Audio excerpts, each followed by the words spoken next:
Hai guys, perkenalkan aku Tiara Maharani Parapak. Aku adalah mahasiswi dari jurusan Ilmu Hubungan Internasional, Fakultas Ilmu Sosial dan Ilmu Politik, Universitas Airlangga.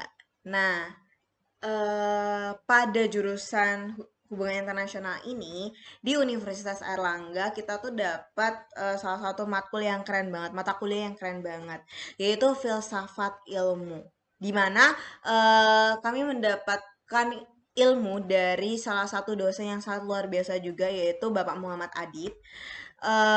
Di mana beliau itu juga menuangkan ilmu-ilmunya tuh dalam satu buku.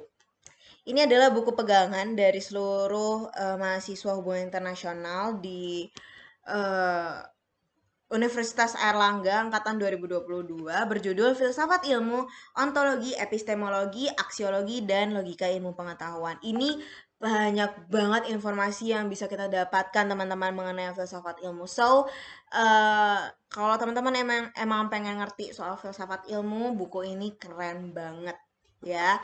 Oke, nah, pada kesempatan kali ini, Tiara tuh ingin menggabungkan keterkaitan nih antara filsafat ilmu era digital sama jurusan Tiara, yaitu hubungan internasional gitu ya. Jadi pada kesempatan kali ini kita akan menggabungkan tiga hal ini menjadi satu kesatuan gitu ya. Nah, judul dari jadi Tiara udah bikin artikel ya, di mana artikel ini membantu Tiara untuk bisa ngomong lebih berstruktur mengenai hal ini, mengenai tiga hal yang harus kita jadikan satu ini.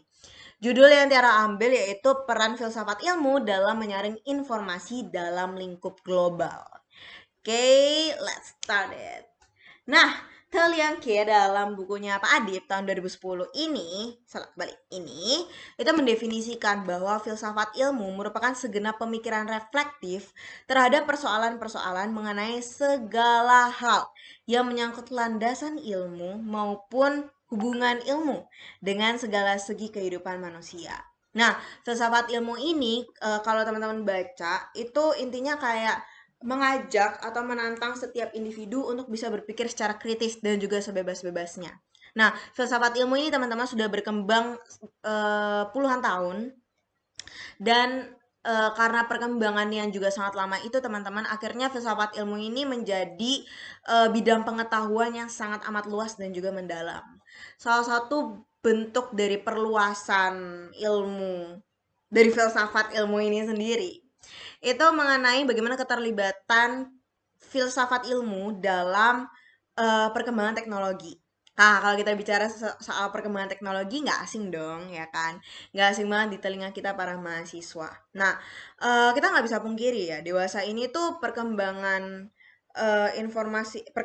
teknologi itu sangat-sangat masif, sangat-sangat nempel dalam kehidupan kita, ya nggak sih? Jadi kayak, setiap detik kehidupan kita tuh pasti menggunakan teknologi, either HP or wifi, laptop, and so on ya. Dan itu benar-benar ngebantu kita gitu ya. Nah, kalau kita lihat dalam konteks HI teman-teman, apa sih efek dari perkembangan teknologi ini kalau kita lihat dalam konteks HI? Salah satunya itu soal bagaimana masifnya sebuah budaya itu masuk ke dalam budaya atau wilayah lain. Kalau kita lihat dalam Indonesia, ya dalam lingkup Indonesia aja, nggak usah jauh-jauh, ntar ribet. Di Indonesia, masifnya apa ya, masuknya budaya Korea Selatan tuh tinggi banget loh. Kayak eh, kayak apa ya? Kita kerasa banget kan kalau budaya Korea Selatan tuh sedang kental-kentalnya di Indonesia. Nah, salah satu dosen HI pernah berkata bahwa Korea Selatan itu merupakan bentuk imperialisme baru yang menggunakan budayanya sebagai kekuatan nasional.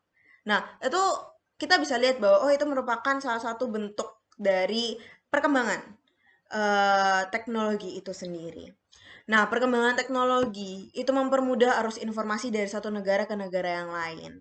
Kemudahan ini itu bisa loh dimanfaatkan oleh tangan-tangan yang tidak bertanggung jawab dunia itu kan sangat-sangat ini ya, sangat-sangat abstrak ya. Jadi kayak kita nggak bisa benar-benar tahu mana nih yang jahat, mana nih yang baik gitu kan. Nah, tapi intinya perkembangan teknologi ini itu tuh sangat-sangat bisa dimanfaatkan oleh tangan-tangan yang tidak bertanggung jawab, yang bisa menyebarkan hoax, apalagi hoaxnya tuh dalam lingkup global. Ya, salah satu contoh dari hoax yang pernah muncul itu waktu COVID-19, teman-teman.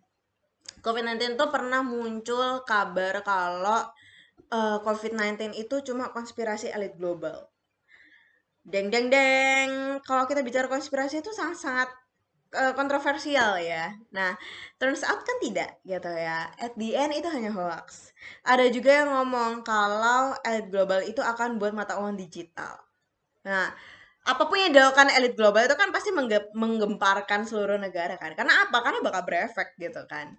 Nah, ternyata apa? Hoax gitu. Nah, eh bersyukur kalau itu sudah dinyatakan sebagai hoax. Mungkin masih banyak berita-berita di luar sana yang kita nggak tahu apakah itu hoax atau itu betulan, ya. Nah, dan kita tentu mengharapkan untuk tidak terjadinya lagi menyebarnya hoax-hoax seperti ini dalam lingkup global.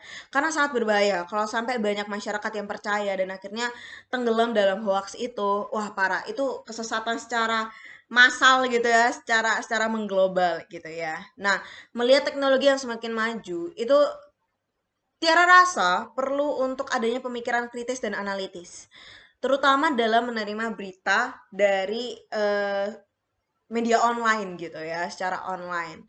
Filsafat, teman-teman, ini ya keterlibatan filsafat itu sendiri dalam kemajuan teknologi. Filsafat itu membantu individu untuk mengembangkan kemampuan kritis, analitis, dan reflektif yang esensial dalam memahami dan mengelola informasi di dunia digital yang penuh dengan kompleksitas dan arus informasi yang terus berkembang. Nah, dalam filsafat ilmu itu teman-teman, kalau teman-teman mungkin tidak tahu, itu ada 4 pilar dalam filsafat. Salah satu ini dijelaskan di sini teman-teman. Nah, salah satu pilar yang cara ambil itu adalah epistemologi.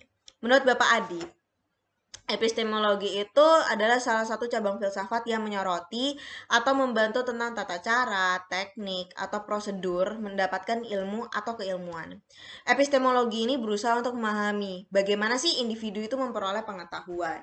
Nah, sangat cocok dong, ya gak sih? Dalam pilar epistemologi ini, filsafat ilmu tuh membantu individu untuk bisa memahami sifat pengetahuan dan bagaimana pengetahuan itu dibentuk. Di era digital, dengan banyaknya informasi yang ada, itu penting banget bagi individu untuk dapat mengidentifikasi sumber-sumber informasi yang sesuai dengan fakta dan mengetahui cara mendapatkan pengetahuan yang kredibel gitu ya. Jadi filsafat itu membantu individu untuk mempertanyakan kembali, let's say kritis ya kan, menganalisa, berpikir kritis, walaupun bebas tapi harus kritis gitu ya, harus ditelaah dengan baik gitu ya. Nah, karena filsafat ilmu ini basicnya adalah berpikir kritis, maka eh, dasar itu, landasan itu digunakan, harus digunakan ketika kita mendapatkan informasi dari media sosial, media online, di mana media online itu bisa diakses oleh siapapun. Ya, jadi tangan-tangan yang tidak bertanggung jawab itu juga bisa kan menyebar hoax di sana. Nah, bagaimana filsafat ilmu itu mengajak atau menantang orang untuk bisa berpikir kritis, itu sangat-sangat membantu individu untuk bisa menemukan berita mana sih yang benar, berita mana sih yang sesuai, berita mana sih yang bohong, mana sih yang hoax, kayak gitu. Jadi filsafat ilmu membantu individu mempertanyakan dan mengevaluasi kebenaran, asumsi, dan metode yang digunakan dalam suatu produksi dan distribusi informasi. Penggunaan epistemologi ini teman-teman dalam menyaring informasi itu sangat-sangat dianjurkan. Sehingga informasi yang diterima itu dapat dipertanggungjawabkan kredibilitasnya. Jadi intinya teman-teman, filsafat ilmu ini sangat membantu. Ketika kita harus memilah gitu ya, memilah berita yang kita dapat, pemikiran kritis yang diajarkan oleh filsafat ilmu itu berguna banget. Jadi intinya teman-teman, kalau dapat berita apapun itu, jangan langsung ditelan mentah-mentah. Gunakan teknik filsafat ilmu untuk berpikir kritis dan analitis. Dicari tahu dulu ini sumbernya benar apa enggak, gini gitu dan lain sebagainya. Dengan begitu, teman-teman akan dijauhkan dari berita yang buruk, salah, berita yang bohong. Ya, sekian penjelasan dari Tiara, kurang lebihnya mohon maaf. Terima kasih sudah melihat hingga akhir. Semoga video ini bermanfaat bagi siapapun yang menontonnya. Saya Tiara Maharani Parapa, pamit undur diri. Terima kasih dan bye-bye.